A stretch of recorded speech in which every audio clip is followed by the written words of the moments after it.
Welcome to the Hunting Beast Report, a live video podcast with Dan Infalt and host Jeremy Gillespie.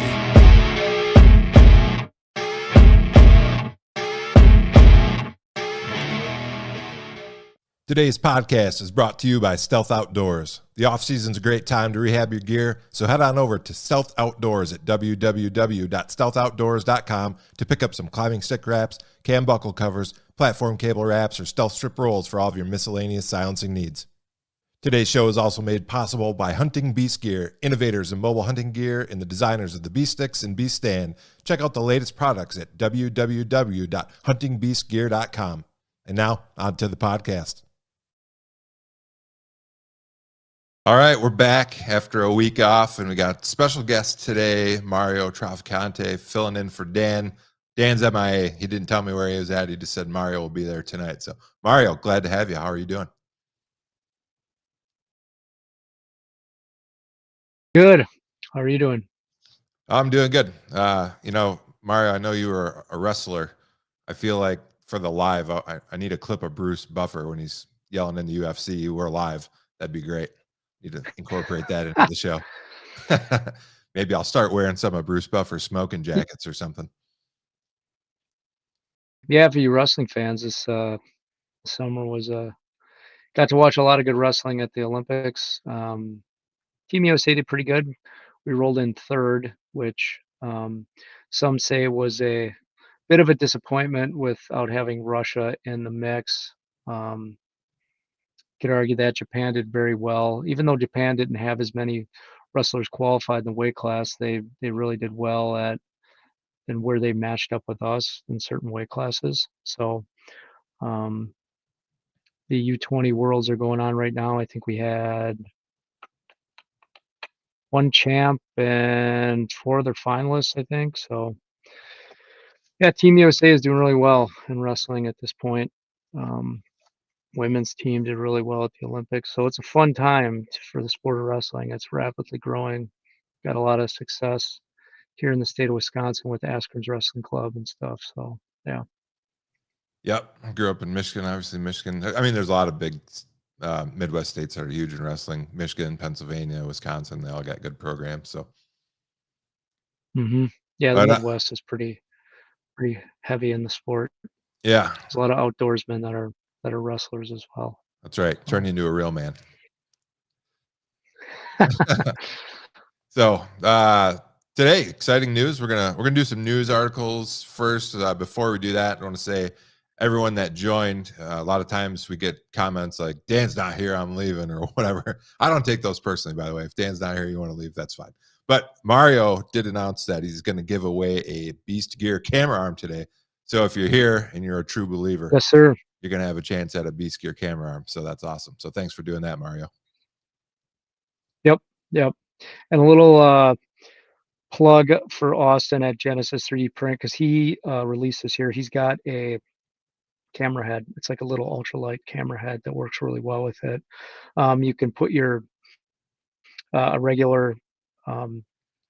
a regular camera on it, like a small camcorder, or you can do, it's got a little flip up module on there that you can put your cell phone right on there, so it works pretty slick. I'm going to run that one opening weekend. So. Yeah, they've got a lot of cool products. They're not a show sponsor or anything, but I saw where they're 3D printing brackets to go on camera arms to hold like a power bank.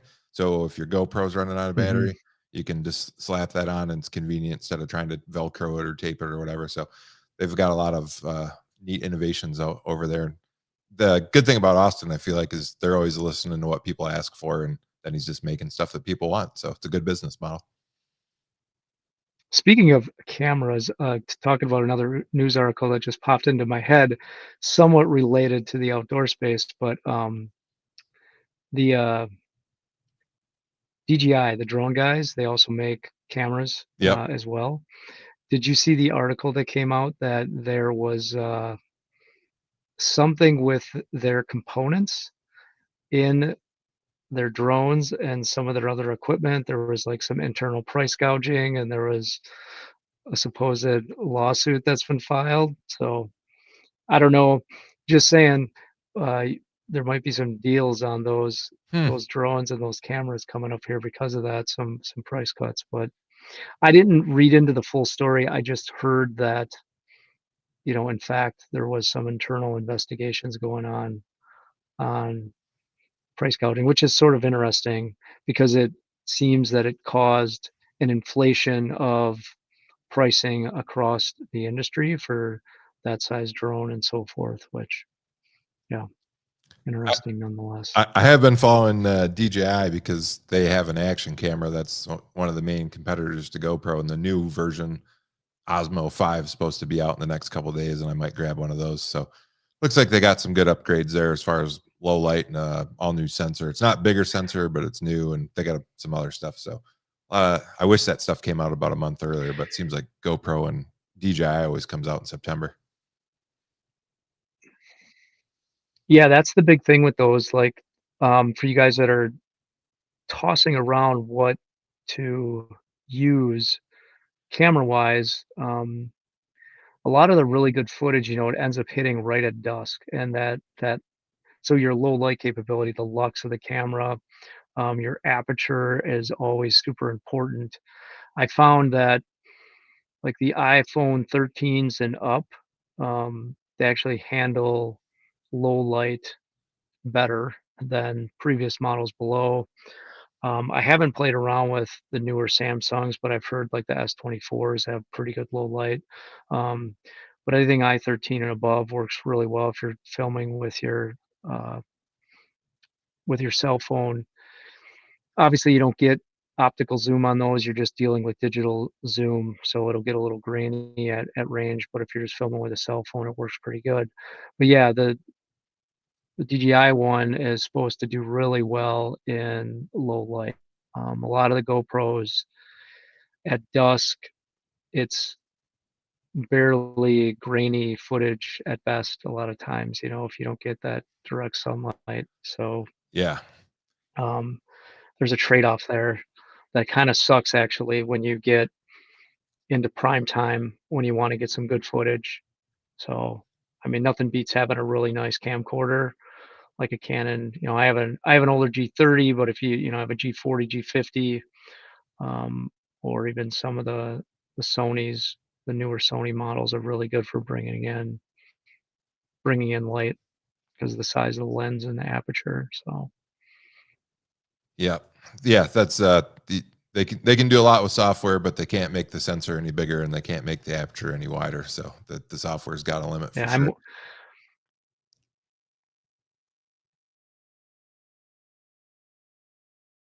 yeah, Well, cool. let's do a news article here because there's a couple interesting ones. So I'm gonna pull this one up first. And Dan sent me this earlier in the week, so I gotta rewind it. So the title of the video is PA Elementary School student struck by running deer while standing on the sidewalk. So we'll play this here. He was going out to recess, something that every kid does. Maria Rowland sent her child to school on Tuesday, just like every parent does this time of year. 6-year-old Michael Drennan was heading to recess with his class when a deer ran at him full speed, leaving him with scrapes, bruises, Got him right in the face. and a black eye. I was at work and I got a call that Michael had just been attacked by a deer. I'm told a baby deer, but this video shows a very large deer. And so I tell this school nurse to repeat it to my boss because I'm like, just repeat this because this sounds crazy. I went, I picked him up, I seen his face, I was horrified. I took him to the hospital as fast as I could. Thankfully, he's not injured besides his face, physical injuries, but Kid looks fine. He'd make a good wrestling candidate, Mario. Yeah, I guess he took it like a champ. Not for nothing, but that I don't, it didn't look like a full-size deer, but nonetheless, Sure. probably at least a 40, 50-pound animal easily running at him at 20 some miles an hour and hit him right in the face. Yeah. So I'm surprised it didn't knock him out. Yeah, sure. Shook it off pretty good. Crazy footage. So It is interesting though. I'm sure that deer obviously got spooked by something else, right? oh yeah. Yeah. Especially the does and the fawns during this time of the year. They're still congregating pretty heavily, in neighborhoods and backyards. We were talking earlier how I see there's a herd of 9 or 10 deer that congregate in the subdivision they just built behind my house, and um, it's pretty interesting how tolerant they get because they will stand right off the trail and just watch you. If you stay on the walking trail, they have no problems just sitting 10 yards away from you. There's every morning there's usually about five mature doe, and they have four, sometimes, you don't see all the fawns, but 4 or 5 fawns that are meandering around in there. A couple really small ones that still have spots, but um, we had a similar incident back there. It was kind of funny because it made the Facebook, the Sussex Facebook announcement where there's an area, there's a low-lying area that they just left natural, and it kind of splits the 2 roads that go through the subdivision. So that's grown up pretty heavy with brush, underbrush. There's some, Russian olive in there, and some other prickly ash shrub that's grown in there. But the deer like to go in there and they'll bed down in there, especially when the fawns are young. But then everyone walks around there with their dogs. So one afternoon there was, I think a woman was walking her dog, and a doe that had fawns came out and got pretty aggressive and started chasing her and her dog down the sidewalk. Um, got up on its hind legs and started swinging its hooves. So, and then like a neighbor had to come out and kind of chase the deer in the other direction. But then the article was like, watch out for these deer that are in the subdivision that are attacking dog walkers, and they're turning on the populace. I don't know. They're turning on the populace. Yeah. Well, speaking of animals in urban areas, we got one other article here. Let's see if I can get this one pulled up. I don't know if some people have seen this. This just happened the other day too. This one is black bear seen on Tahoe Beach.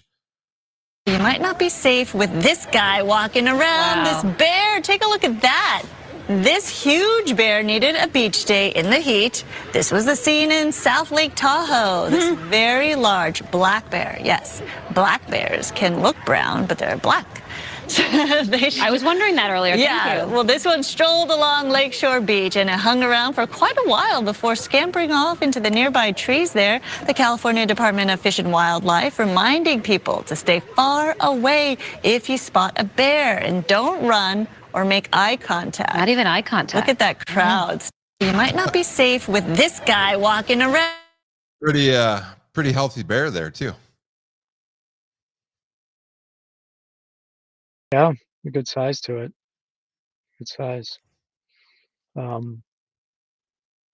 I know some have started, bear season started up here in Wisconsin, I believe. There's people up hunting already. So, yeah, I mean, the reality of it is they're not making more land. And pretty much in every single state, there is a lot of urban, sprawl going on, expansion into the country. I mean, Wisconsin and here, it's continuing. I mean, everywhere you go, there are subdivisions being built, extending out into, you know, the into the country or surrounding the major cities. You got Milwaukee, you've got Green Bay, Madison, all these areas, because people are either able to work remote, although more people are going back to work, or um, they're doing that commute. They want to live out in the country. But these subdivisions, a lot of the areas that are getting built up, these were free range areas for deer and everything else. So people are moving into the country, and the country is visiting them, I guess, and they're not exactly used to it. Yeah, that well, and way. that's California, and I know if they're bear hunting laws or anything like the mountain lion hunting laws, they're getting pretty restrictive on that. And when you don't have any sort of predator control, or the state does it because they don't want people hunting, and then they have predator problems, so the state has to shoot them or whatever. So that's a good example of how the two can cross paths there. Yeah, I mean, a lot of people should educate themselves on a lot of hunting is population management. It's herd control. It's necessary to keep things in balance, especially when you have, increase in population, increase in housing, uh, more limited space of where these animals can live and roam. It's kind of unfortunate. Some of the biggest bucks that I see during the summer months are the ones that live within city limits and in areas that can't be hunted anymore. Uh, you know, the herds really get they they can get pretty sizable in these protected areas. Um, but it's fun to go watch them and take pictures of them during the summer. You know, if you got to get your deer fix, there's always a couple spots where you can go glass and observe and take some nice photos. Yeah, same. There's a couple cities on the western side of the state that got some really big urban mule deer where there's no hunting or limited hunting, and a guy that's a more well-known Montana social media personality, for lack of a better way to describe him, had a special permit and he just shot a giant muley, probably, I don't know, 26, 27-inch inside spread, and it was out of an urban area like that. So they're there. The other cool part about doing that too is if if you're whether you're, I guess, new to hunting or not, but if you go and observe some of those areas and you have mature bucks that are in there with bachelor groups, um, it's fun to watch the behavior side of it, right? You can watch and see the pecking order play out, how they're feeding in certain areas of the field. It's fun to watch the timing of when they come out into the fields, like how a mature animal will sit back, come out and feed. A mature animal will pick a specific area. You'll see the fawns and the other doe kind of play around that buck, but they'll still spar a little bit. You get to observe the whole, you know, pecking order and sort of paradigm of how they associate to each other. It's pretty cool. And you can see that play out in those bachelor groups. That's fun to watch. Yeah, good way to get some deer observation without being in the woods. Let's Yeah, do yeah, let's do exactly. one more bear article here. This one's a little more serious. So for people that don't know, Idaho's elk season opened September 1st, and the title of this one is Two Hunters Who Shot 530-pound grizzly bear 24 times share their story. So this is this is a longer article and it's pretty well written. So it's East Idaho News. So if you want to read this exact article, East Idaho News had an exclusive with these guys. They were the first ones to interview them. And so they've got the full length story, but I'll just read a little bit of it here.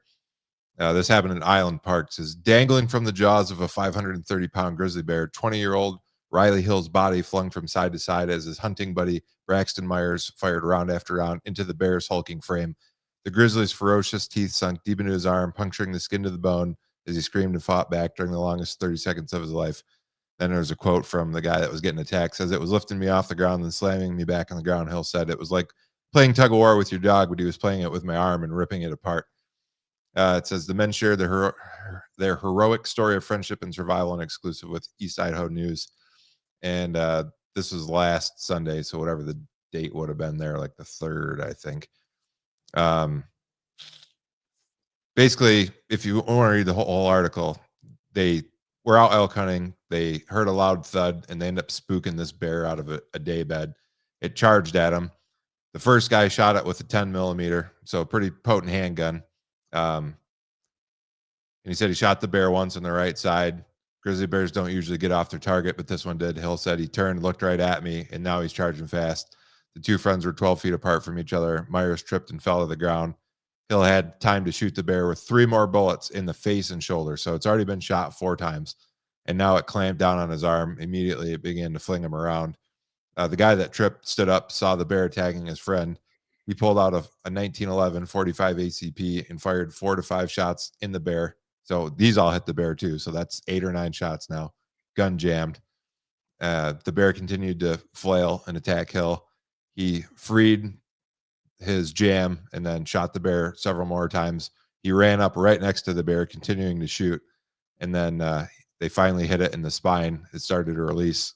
And when the guy that was getting attacked got off, he shot the bear 3 more times. So in total, with a 10 millimeter and a 45, they shot the bear 24 times. And it was still full attack with, I don't know, 12 to 15 shots in it. So it gives you an idea of what you're up against when you're in bear country. So question, maybe someone out there can answer this because I really can't. And maybe you can too, Jeremy. Is like, so these guys were bull hunting. Obviously they were carrying sidearms for protection, but the effectiveness of bear spray versus a sidearm in a situation like that. Would striking that bear directly with bear spray been a more effective deterrent, or at the point of charging, I guess it's all because they startled it, which is about the worst possible thing that you could do, not knowing that it was there. Yeah, does anyone know? I Anyone think had experience I've read testing a it out? lot because I hunt in grizzly country, not like in the heart of it, but on the fringes. And I hike in the heart of it a lot. My girlfriend likes to hike, and the mountain range south of me has got a lot of grizzlies. So Do you carry bear spray with you? yeah, we carry both. So carry bear spray and 2 pistols. So, and I think Yeah. conventional wisdom is bear spray is more effective. But I've also read an article. There was a guy that got attacked over by Livingston a couple of years ago. You can look that one up. Todd, I forget the guy's last name, but he had bear spray and he sprayed the bear and it attacked him.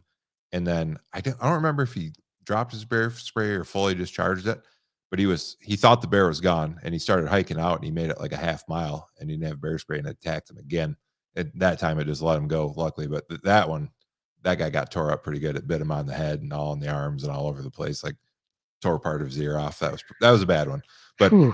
yeah, the conventional wisdom I think is Yeah. bear spray, but I always carry a firearm also.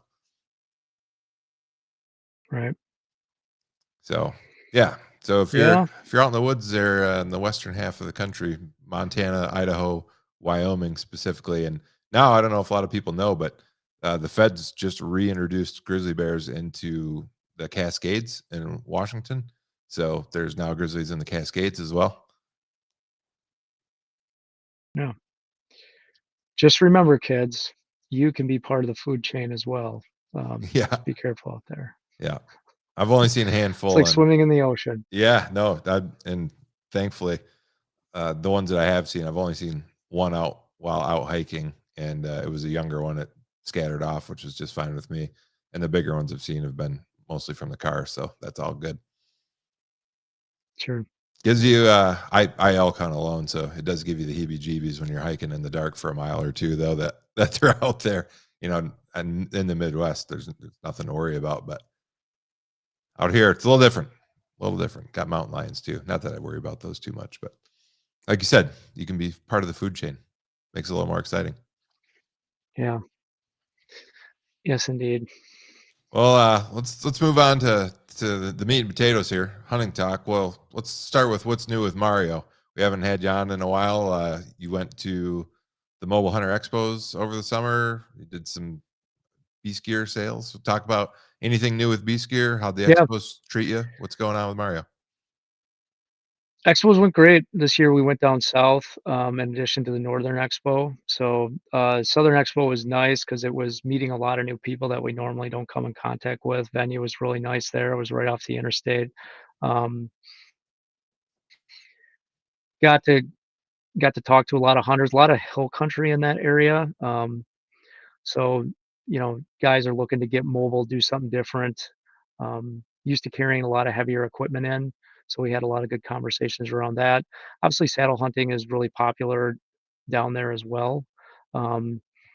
Typically in the South, people are still pretty tied to their ladder stands and their climbers. So it's an educational point. People are starting to transition over and they're using lightweight hang-ons, looking for more setups to be mobile and do something different, get out of the traditional setups. So it was good conversation. Northern Expo was great. We have a lot of people that come to see us in Michigan, so that's always a fun show because you just get a lot of people that are fans of the show, fans of Dan's YouTube channel, like to talk about hunting, like to talk tactics. People sit at the booth and, you know, spend. I think I talked to one gentleman actually that was from Canada.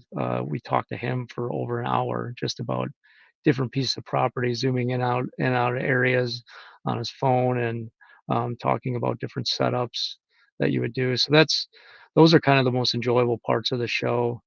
Um, Got to connect and talk to a lot of the other vendors that, you know, I only see a few times a year during those shows. So that's always nice as well.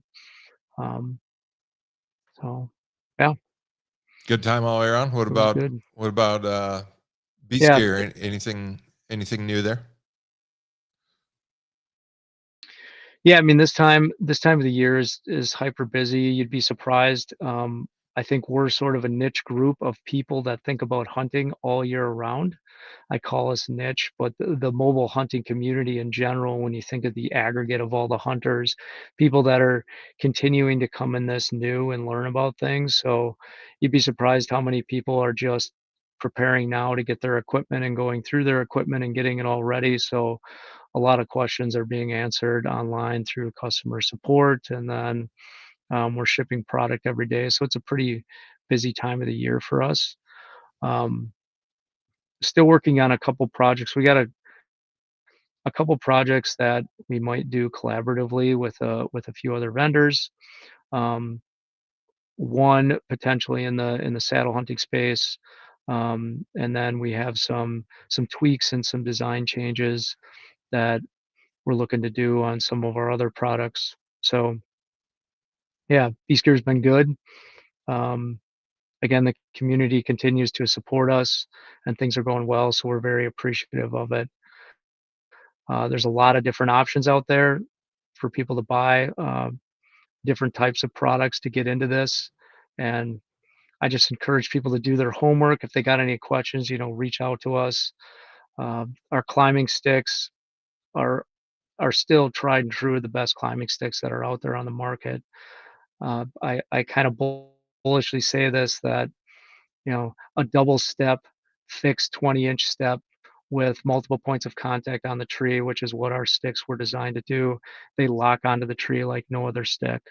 Um, I thank a lot of the competition because our patented design features, have been utilized in a lot of these other sticks that you see on the market today. And so I I guess I say thank you to them for a little pat on the back and appreciation They for say the design that kind of kicked off and started this whole thing. yeah, they say imitation is the sincerest form of flattery, right? Yeah. Oh, So, I think we I lost Jeremy. nope, I'm still here. Can you not see me or hear me? Let me text Mario. Might have to rejoin. Somebody in the chat, let me know. Can you still hear me? I can hear you now. You're back. Okay. Okay, that happens once in a while. Yeah, I was saying No worries. imitation is the sincerest form of flattery. So yeah, that's good. Yeah. So we're looking to have a good end of the year, and I'm looking forward to stories too. One of the biggest things we get now that the season is firing up, getting people's stories in and just hearing about their kill stories is always good and exciting. We get a lot of pictures sent in with guys in their gear, guys and gals in their gear, and what they've killed and the success that they've had. And I think really hearing those different stories and how it's changed the way that they hunt, their ability to hunt, um, having some of their most successful seasons, attributing that partly, to the equipment that they're using that's reliable. That's really fulfilling. So very appreciative of that, appreciative of the community for that. So Yeah, I'm a huge fan. The sticks, especially. I was rocking the old Lone Wolf, triple, what do they call it, swivel step or whatever, and then I switched to the Beast Gear sticks, and like you said, the lock on the tree. And I don't know, I'm getting older. I'm not that old, but 41. It's a little harder to climb than it used to be when I was 20. And the double step is super nice, especially when you're standing to hang the stand. I really do like the double step. So. And I'm sure everybody's had this happen to them once or twice if they were using the old style single swivel steps where you climb down in the dark and you bump one, or you think it's right, left, but you had to make it right to get over a branch or something, and there's no step there. So that I've run into all those issues on multiple occasions. So big fan of the B sticks. Yeah, and we're just really appreciative. I mean, we're going on 7 years right now. We're about um, 10 years from the inception of all of our equipment when we first did the innovations around the tree stand and the climbing sticks itself. We've really seen this space change. Um, there was really no one else in the marketplace back in 2015, back in 2018 when we released our stand and our sticks. We were the only player in the game, and then you had really a multitude of competitors that have popped up. I mean, there's about almost 28 different companies that are in the mix right now, producing various types of platforms and sticks. I know recently there was another famous podcast that did an interview and had some dialogue around the history of some of the innovation that's been in the industry, and um, you know, it was a nice, eloquent story that was put together. But the reality of it is, um, the process by which we create our tree stands and the methodology that went into doing that, you know, it's a pretty sought after process, and it's been replicated by many companies. And pretty proud of the fact that we were the innovators that started doing that first, actually patented that, and we're really the leaders in that. So um, I think some of the information that's been put out there, maybe people aren't necessarily informed or don't know exactly about the timelines. Again, I don't know individual people, what they're aware of or what information they have, but um, expect Dan and I in the future will probably do some more formal talks around that, or present some more formal information around that. But I think it's a really good story for us to tell on how we develop these innovations and really change the industry. And a lot of different companies are now utilizing that. Yeah, when you guys are ready. I think there's been confusion around that whole story, so it'd be good when you're ready and if you're able to get some clarity. I don't think today's the day, but when that's ready, that'd be a good talk to have. Yeah, yeah, for sure. Well, Mario, Wisconsin, they got archery opener coming up here pretty quick. What's how's that looking for you? Yes, And as much as you can share, it's an what's exciting your it's an exciting week. yeah, what's your plan? Like I said, much as you can share without giving anything away. So about once every 3 years, we get this early hit. I think it's every 3 or 4 years. This date falls essentially a week early, right? So we're opening up on the 14th. Usually that is around the 17th or 18th. Um, why why that's a pretty cool opportunity is these bucks um, are in their summer patterns, and typically on this earlier opening weekend, you can catch them still in bachelor groups or still further rooted in those summer patterns. Um, so for me, I have kind of a grouping of spots, if you will, or areas that I like to hunt in this first week. Like I was talking to Jeremy about this before the show started. I think for me, all the same factors are still at play. I'm really going to look at what the wind is doing that day and see what I can do about access before determining which one of these areas I'm going to go to. That's why it always pays to have multiple spots. I'm focusing in heavily on a food source, a destination food source. There has been primarily around here, what I've seen is red oaks have been dropping, but there are acorns dropping. Okay. So that'll be something that I'm going to key in on. Again, without giving away too much, it's obvious enough that a lot of the areas that I focus on are related to acorns. The crop field type scenarios that one would go after as far as beans and corn corridors, which I think are really fun areas to hunt during an early season set. Typically, you have to have some sort of access to private right to get into those situations, or for me Sure. at least, that's what I've had in the past in order to capitalize on that in the first week. So I'll likely be on a oak flat adjacent to bedding, looking for that travel into those oak flats. Some things that I'll key in on is my setup distance. I've said this before, but I'm not going to try to push that edge really heavily. Right now, you've got a very high stem count, so you got a lot of foliage and you've got a lot of coverage. And as long as, knock on wood, there hasn't been other hunter pressure, either through late scouting or people going into these areas, and they've stayed relatively, they've stayed sanctuaries during the summer months. These animals are going to be comfortable coming in there early. And by early, I'm talking, 2:30, 3 o'clock in the afternoon to come in to the belly of these oaks and feed on some of these remote islands.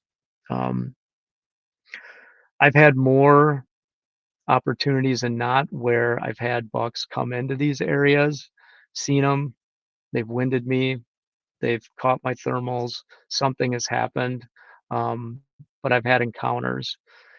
And you really get that one chance and they bust out of there. But the thing that does for me is these different areas that I've hunted in this first week, I've built a catalog of spots where I can go to and try it out. So as I was saying to Jeremy, another thing that it's a little bit different this year, a couple of my what I would call primary spots, I think the deer are starting to pattern us as hunters a little more in those areas. They're starting to get used to when we like to go in there and put pressure on.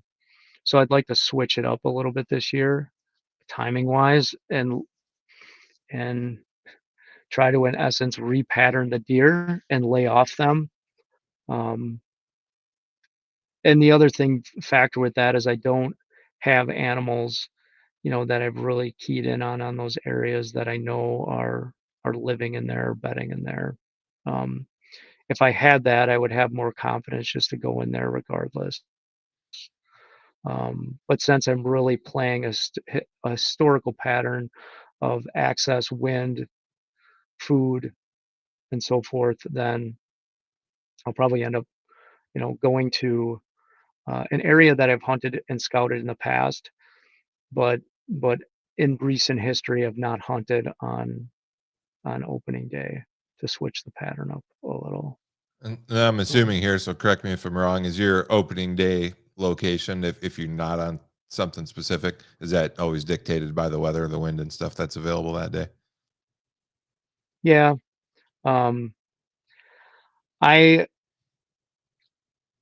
typical thing is like look at the wind pattern of what it's doing, the predominant wind. We get a lot of southwest winds. Typically that's the most common wind, or a west wind. There are a lot of good spots to hunt on east winds, but they're much more rare. So that is a huge factor, which that factor might end up having me drive, 3 hours to go to a spot that I previously scouted, or change it up and go someplace, or just not hunt a spot. Do I want to be out in the woods hunting a spot or hunting a location? Sure. It's opening weekend and my time to hunt is pretty finite because the busyness of the rest of my schedule. But my access to that property, how it relates to the wind, the predominant wind that day, and how it relates to the wind flowing through that property and where I think they're bedding are still all going to be major factors, because I don't want to go in to an area that I know will be good for a specific wind and a specific access and just go in there just to say I sat and hunted, but screw it up. I would rather spend the better part of the morning and the afternoon scouting with boots on the ground, an entirely different area that I've either driven to or go to, find sign that I believe is relatively fresh and just hunt it, you know, instead of screwing up one of my areas that I know will get better depending on the weather pattern. Yeah, I feel like all that stuff comes with time and wisdom and patience, and making those mistakes in the past, or learning from people that have made those mistakes in the past, or some combination of both. Yeah, so I like to tell people, like, hold back the urge and the excitement of wanting to be out in the woods. Not saying don't get out in the woods, but really think about what your goals are and what you're striving for, depending on what you're trying to do. Jeremy and I were also talking about putting meat in the freezer and getting a doe. I'm running low on meat in the freezer, so there are areas where there's a lot of opportunity that I could get on a nice mature doe. So um, I might take advantage of doing that in a morning hunt, where I normally would shy away from hunting the morning. Uh, but that's going to be a completely different hunt because I've been seeing the does really pattern. They're hanging out and feeding with their fawns and getting late back to bedding, like well after daylight. So I can hunt that a little bit differently, right? Yeah. Than I would setting up on an adjacent bedding area for the evening. I don't need to access that necessarily the same way because they're going to be traveling from the opposite direction in some cases of where bedding is. So That's something I don't hear talked about a lot is if you are a meat hunter and you want to shoot some does and you like to morning hunt. Well, I mean, obviously conventional wisdom is evenings are better, especially for bucks. But if you want to get out there and do some hunting in the morning and you got an area that's not going to booger up one of your better buck bedding areas where you can hunt on, then, like you said, corn corridor or something like that, where you may still have a chance at a buck, but you're not going to mess anything up and you got a good chance to get a doe. That's a fun way to get out early season. yeah, I really like corn corridors, especially on fields. It seems I've had the most success where you get a nice corn corridor. So the corn corridors, you have your stalks of corn, then you usually have, a stretch of 10 to 15 yards before you hit the hard break of hardwoods. And it works really well if you have changes in elevation or that's either drops down into a low or goes up and you get some kind of high stem count, especially in the corners of the field. These tend to be like high traffic areas and sort of safe zones. So deer will like to congregate in those areas. They like to travel in those areas, obviously, call it a corn corridor. But yeah, you can get if you want to see deer and have access, slipping into that and using the corn as your access. Like don't walk in the corridor as you Right. travel through, or don't walk through bedding to come up into it. I typically find a path or map a path out through the corn, where you can come in depending on wind, get your wind advantage. So you're using the wind in your favor to walk directly to that point where you're going to set up and then just perch up right in that corridor. Um, yeah, those are fun hunts. Those Yeah. are fun hunts. Nothing wrong with shooting a doe either. I know it seems like in Michigan, for whatever reason, a lot of guys don't want to shoot does. And there's a lot of does in Michigan, so I don't understand why. But if you like to eat deer meat, I do. I've shot a lot of does. I got no shame in my doe game, Mario. Yeah, I get it. If I mean,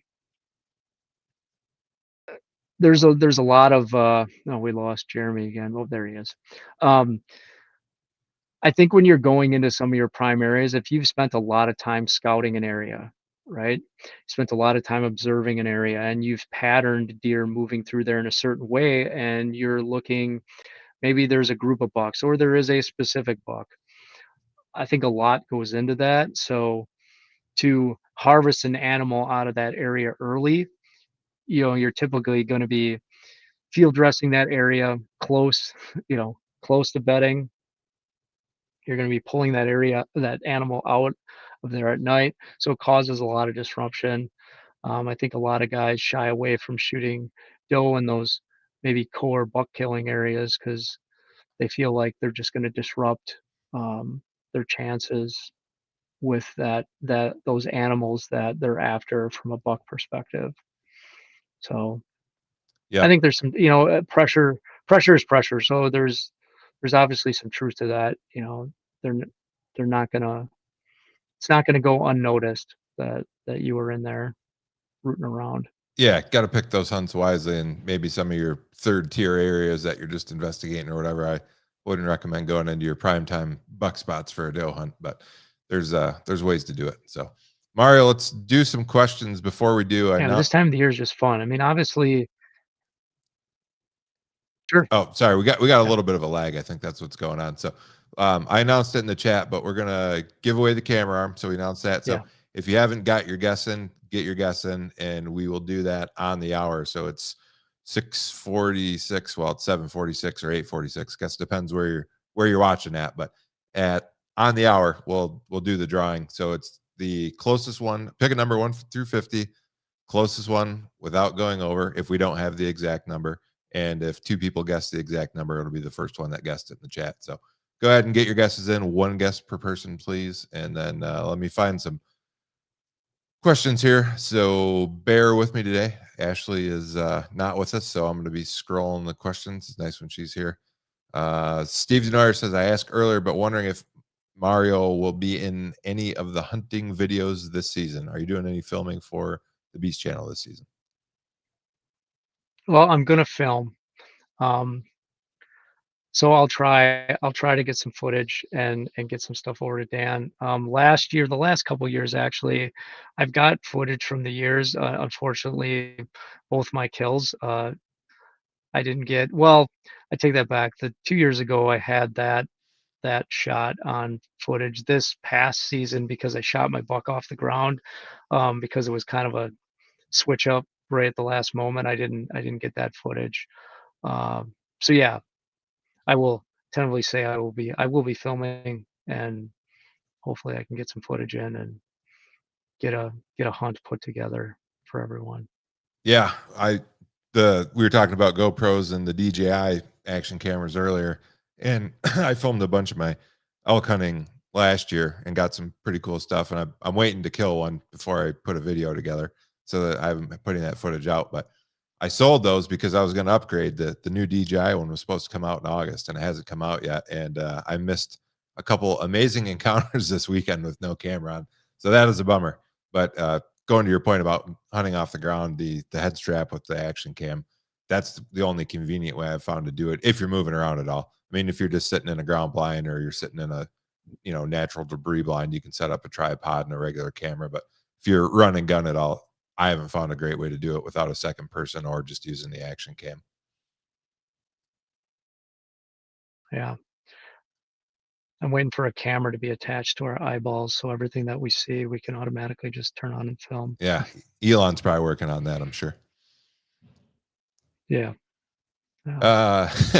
Zeke Outdoors says, and this isn't for either one of us, it's just funny, I want to see what happened with the pooper almost as much as I want to see the Nebraska crew all get one. So I don't know if you watched Dan's video about his neighbor's house builders or whatever pooping on his property. So yeah, interesting. Yeah, they should just put up a porta potty. Some people, I don't know. Yeah, doesn't make any sense. All types out there, all types. On the country, though, I guess. Yeah. Yes. Mario, Grant Henderson wants to know, will this camera arm accommodate my 40-pound 1980s JVC camcorder? I'm laughing because I saw will it accommodate, and I didn't read the whole question, so that's pretty funny. So probably not, right, on a 40-pounder?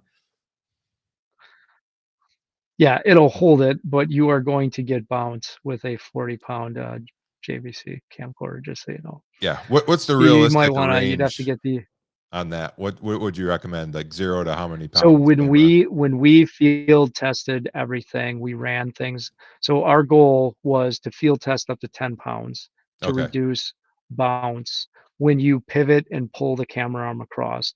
So realistically, my camcorder weighs 2.5 pounds. If you get up, a DSLR with a, let's say, 300 millimeter lens, which is you got quite a bit of weight there. You might be sitting at like 5 pounds, 6 pounds. You'll be pretty good to be able to move that around and have it lock in steady. That's why we made the joints with that 5/16, 18th rivet bolt in there, because that's where you're really getting the strength as you're wrapping it around. Because when you're self-filming, you swing the camera arm around and you put that on your animal, you don't want it sitting there vibrating up and down. Right. So what is it? Any of the Sony AX, it's like 200 series, which are the typical 2.5, 3 pound camcorder.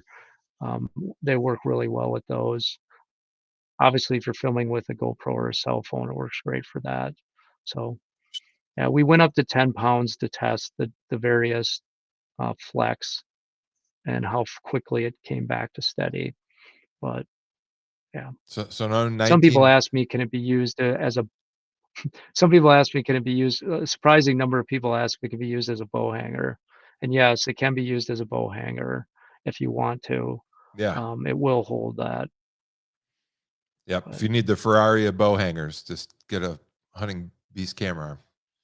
yeah, you could strap it to the tree up above your head and have a swinging arm, and it'll work for that. Jut says awkward moment of silence. Yeah, sorry, Jut. We this program's lagging a little bit today. I think that's my internet connection. So I think there's a little lag between Mario and I, which is why it's been a little awkward at times. But that's the world we live in with the live show. So what are we gonna do? Yeah. Crooked Fletching said, going back to the kid in the deer video, said the deer saw the blaze orange shirt and knew what was going on. That's why I took the kid out. So Yeah, I think it's funny how the mom described it.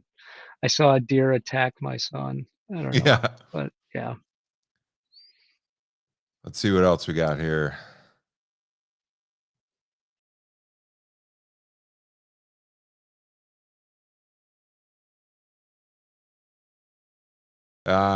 Damian Krieger says, can we do one more about a guide in Wisconsin? Speak up about Phil Schweik from Hook Setters. I'm not sure what that's in reference to. Do you know that name? That's local, maybe local to you, Mario?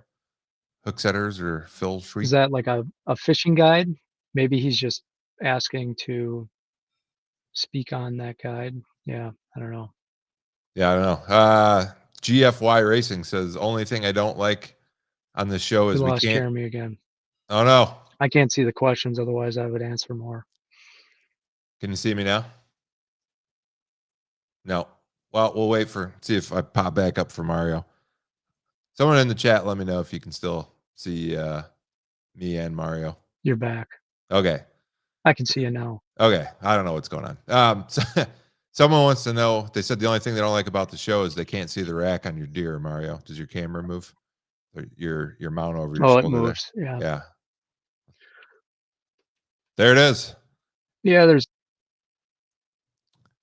a few sitting there. Is that a big 6, or does he got G3s that I can't see? The one in the center, or which one? The shoulder mount, the left of the gray and black. Well, and gray this one here. Yep. Yeah, he's what is he, a 5? So he's a 7-pointer. Okay. Yeah. That's a pretty big frame. That's one of the ones actually, those $2. See if you can see this one here is the 11-pointer I shot last year, and that one there is a 7. When I shot both of those off of the ground, ironically. So that's a great time. I love shooting deer off the ground. Yeah. And I got I got all my main deer in the living room. These are my overflow deer. They're not much to look at, so feel free to make fun. So let's see. This one here, that was the first deer I ever got mounted. I shot that one with the bow in Michigan behind my girlfriend's dad's place. It's a 7-point. It's only got one. Actually, it's probably, I don't even know if the one brow tine counts. So it's kind of a 6-point. And then see backwards. That one I shot in Montana. That's a younger 10-point. Nice frame deer. Tricked me. Should have let that one grow another year. One of those, you shoot it and you get up to it and you go, that's not exactly what I thought it was. But no regrets, no shame. So I was happy. And that was the first September deer I'd ever shot. So in Michigan, you got an October opener. So I was pretty excited to shoot that deer. And even though it wasn't quite as big as I thought, but these things happen, when you're bow hunting and you got a few seconds to decide, what are you going to do? You shoot and you take it and make the best of it. So let's see what else we got here for questions, if we have any more questions. Mario, what setup are you running this year? I don't know if he means stand, sticks, camera. So bow, why don't you run us through your whole setup there, Mario? Yeah, I'll run through my host setup. So I'll start harness wise. So I typically have ran a rock climbing harness for my harness. What I'll do this year, I'm running one of those killdeer harnesses, which is basically a modified rock climbing harness that has a lineman's belt and everything on it. Um, I have an old turkey vest that I actually run that has specific pockets that I have all my stuff in. So I'll typically go in with a rangefinder and not a set of binoculars, although I did splurge on a combination rangefinder binocular, which I like to bring in. They are a little bit heavier because it is one piece of equipment, but it is nice to be able to glass quick and get range and Yeah. then just range find spots when I'm in the tree without having two pieces of gear. Outside of that, I'm pretty much a minimalist, so I like to fit everything in the vest. Um, as far as like my gear cleaning stuff, I typically will leave that in the truck. I'll bring my knife with me, um, headlamp, obviously, one tow rope to pull my gear up, and then my stand. I typically am going to run this year 3 sticks with a webbing aider on the first, so a three ladder webbing Okay. aider on the first stick, and that has loops on it. So I put it right over the bottom step, and I'll set that first step at about nose height or a little bit higher, and then I'll climb up that webbing ladder. I've sometimes gone down to just 2 sticks if I want to go like really light. Um, 98% of the time I'll run my tree stand, but I do uh, have a saddle that I have ran primarily during gun season. I haven't bow hunted out of it yet, um, just because of the mechanics of I hunt with a crossbow. So having that tree in front of me, I actually have to hang and hunt a little bit on the side.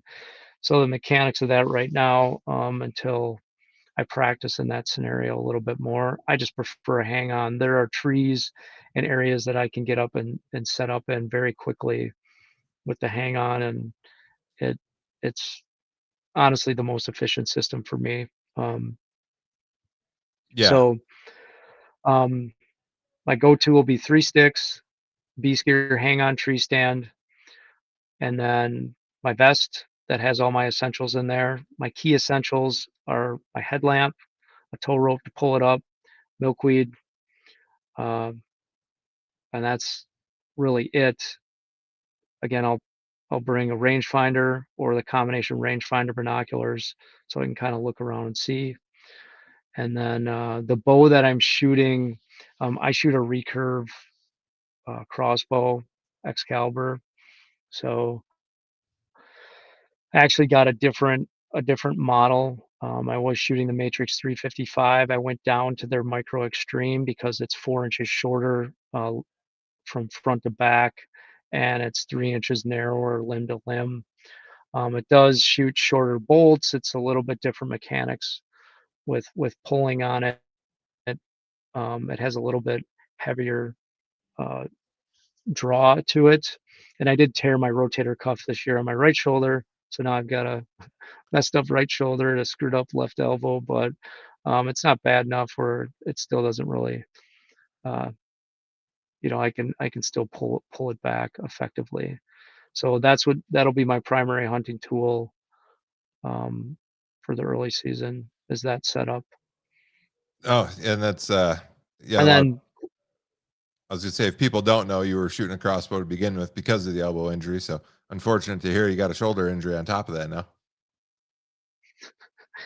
yeah, it's my own downfall. I like to work out and push myself pretty hard. So that was literally an injury that I think I encountered.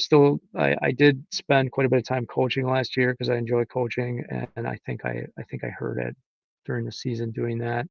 Tweaked it. It was one of those things where I thought it was going to get better and go away, but it just kind of hung around, and so yeah, it is what it is. We're on the hour But here. I'm doing And yeah. no, Yeah, same. I had shoulder surgery too. It sucks.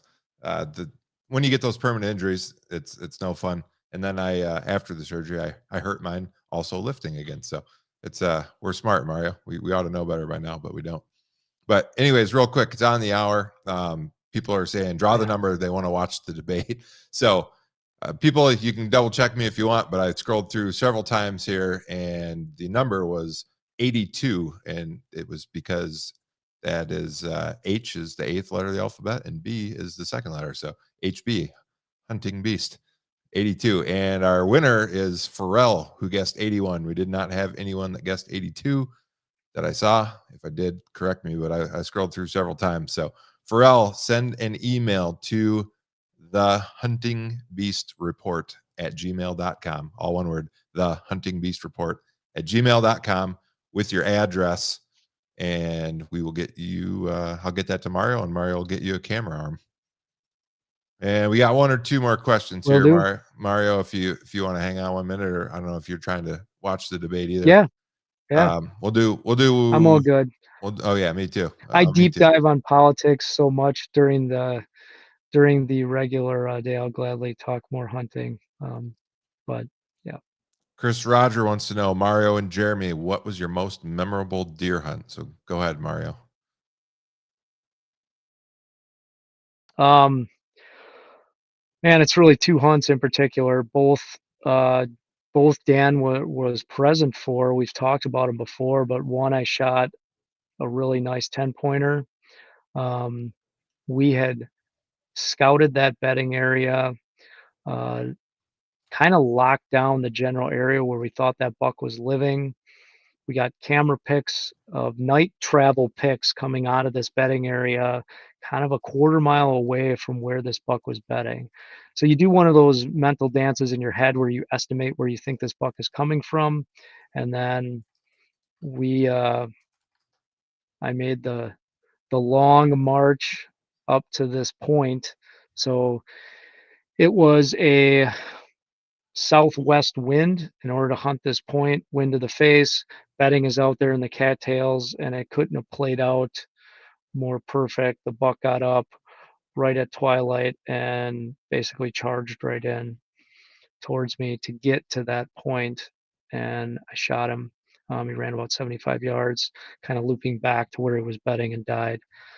That was just a really cool, picturesque whole thing. You know, the scouting, the getting the picture of the animal, knowing he was in the area, and then going in there and hunting him and killing him. And then another similar one is just hunting in between these two small cattail marshes.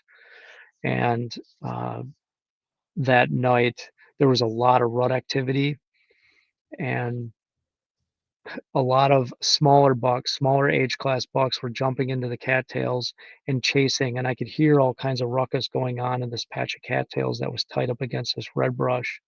And all these little bucks would kick out, they would grunt, they would, you know, visibly be upset, and then they would dive back in and give chase, get kicked out again. Well, eventually the doe popped out, crossed in front of me, and then this big 11-pointer was trailing not too far behind the doe, and he was the one that was kicking the rest of these bucks out that were in this really heavy rutting activity. And she led him in front of me. I was sitting in a pinch point between these two islands that connected these two cattail swamps, and yeah, he came right in front of me at 20 yards, and I whacked him. So those two hunts are pretty memorable. But to me, every hunt is memorable. It's kind of like on to the next one, but those are very memorable just because connecting the scouting and all the little pieces together, and then it happens, and you're like, holy shit, this actually happened. You know, the way that we planned it to, you know. So that's that how I was feel cool. every time you get one with the bow. Holy crap, can't believe it happened. You know, just the odds are always so stacked against you when it does work out. It's always amazing. And I will say now, not to, you know, I know you got to go, you know, tell your story. There are, so I have friends that, you know, we keep in contact and what they're on, and especially in this first week, you know, some of them are onto some really nice animals. Like they're tracking all summer some really nice animals in their area. So I get a lot of enjoyment out of living kind of vicariously through these stories, right? Because I'm hearing their stories and their trials and tribulations all summer long. I mean, some of these are going on for multiple seasons now.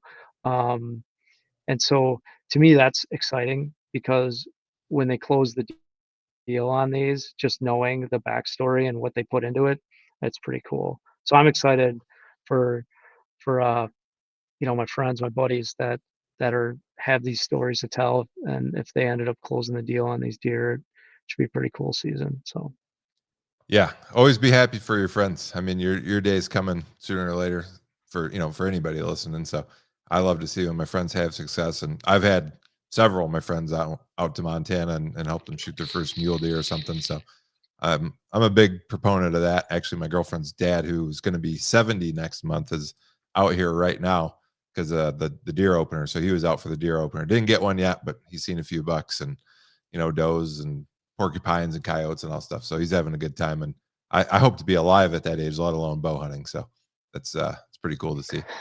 But yeah, real quick, I'll keep mine short. My favorite hunt, deer hunt, and it's not my biggest buck or anything. It was the first time I came to Montana. I lived in Michigan all my life, and I had a buddy from Montana that convinced me finally to come out in 2017. So came on my first mule deer hunt, and everything about it was new. The terrain was new, the animals were new. And I'm a big like adventure hunter. I like to travel just to see new stuff. And that was, I don't know, everything was foreign, and they're great guys to hunt with. It was him and a couple of his brothers. He's from a real big family, 9 children in the family.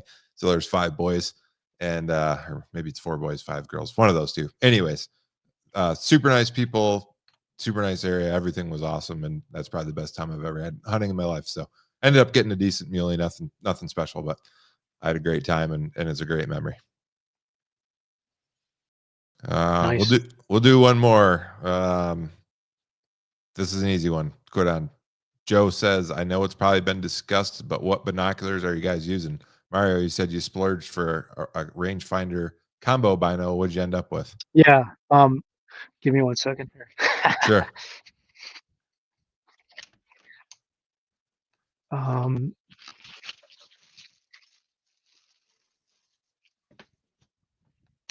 I can't believe I forgot the name of them momentarily. So instead of having a complete brain fart, I just went look. So I went with the Sig Sawyers. Okay. So it's like the 1000 series. I think it's like the I compared those to, there's another common brand that does it, but those had, I felt like for my eyes, because I have a little bit of an astigmatism in my eyes, if I look through any illuminated type scope, I get that star bursting. I felt these had the better optics glass that just matched my eyes. They are pricey, like not gonna lie. You can get them a deal on them for like $700, but they're, if you buy a really nice rangefinder and a really nice pair of binoculars, you're probably kind of sitting around there. They are heavier too, like they're a little bit bulkier. Sure. So, but it is nice to have one piece of equipment to put them up. I can glass, range. It makes it really nice to have just one piece of equipment to minimize things. And I can just kind of sling them, underneath my armpit. And especially too, if I'm walking in certain situations, if I want to look at edge or look in the dinner, I see a point, range it, boom, I know the distance. I don't have to think about it. So it's made that really convenient. I like it. Yeah, I've toyed with the idea of getting one of those. I haven't because, like I said, price is one thing. The binoculars I have are expensive, so that wasn't the reason. But to rebuy, because I'd already bought the binoculars and I had a rangefinder, I like the idea of the combo. But to rebuy both of those now, it's like, yeah, I'm gonna wait till mine are pretty wore out. But I'm running Vortex. Yeah. Oh, go ahead. Vortex Razor, the first gen, and I use the 12x50s because out west I like a 12 power over a 10 power. But sorry, go ahead, Mario. Yeah, I was just gonna say, like the glass, like the Vortex 10x40s I have will bring in light a lot better, I get a clear picture with those. Um, so if I'm going around glass, and I'll use those. Um, but I really, I basically went to it to have one piece of gear, and um, it's worked out good so far. So yeah. Well, awesome. I want to thank you for your time joining us tonight. And before we jump off here, you mentioned a few things. So if people are looking to get any hunting beast gear, where's the best place to find that? And then the last thing, if you said you like to see people that share their stories, what's the best place for people to share a story with you? Was that Facebook, Instagram, direct to the website? We actually have on huntingbeastgear.com. You can go there and see where we have all the products and everything. So, www.huntingbeastgear.com. We actually have a place on there, if you go under facts and on the top of the menu, where you can share your story. You can submit your story. It asks a few questions around like the type of topography and where you were at. You can share pictures on there if you want to. But yeah, we enjoy getting those. Or if you just send us an email to info@huntingbeastgear.com. Um, we enjoy hearing about those stories. I know a lot of people, they're not huge fans of social media. I get it. Um, so, but still like to hear about the story and see pictures with the gear, see how you're using it. It helps us. So, yeah. Awesome. Well, thanks for your time. This weekend's the opener. So well, hopefully we'll be hearing from you soon with some success stories of your own. Yes. Um, I will be ecstatic if the plan all comes together. So it's been a while since I got one on opening day. First week, yes. Um, but anything in this first week, it's just so much fun. Yeah. I tell you, I mean, it's just this first week is so much fun because the cat and mouse game is in full motion, I feel like, and you're you're trying to beat them at specific high point of their game. It's just different than the pre-rut and the rut. It's just a different time. It's a fun time to hunt, you know. Yeah. So everybody that's watching that's got a Wisconsin opener or mid-September opener, because we'll be back in a week, I think.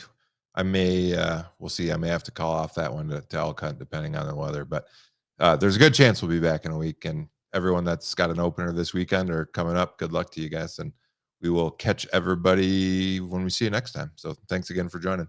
Yeah, thank you, everyone. Good luck. All right. We'll catch everybody later.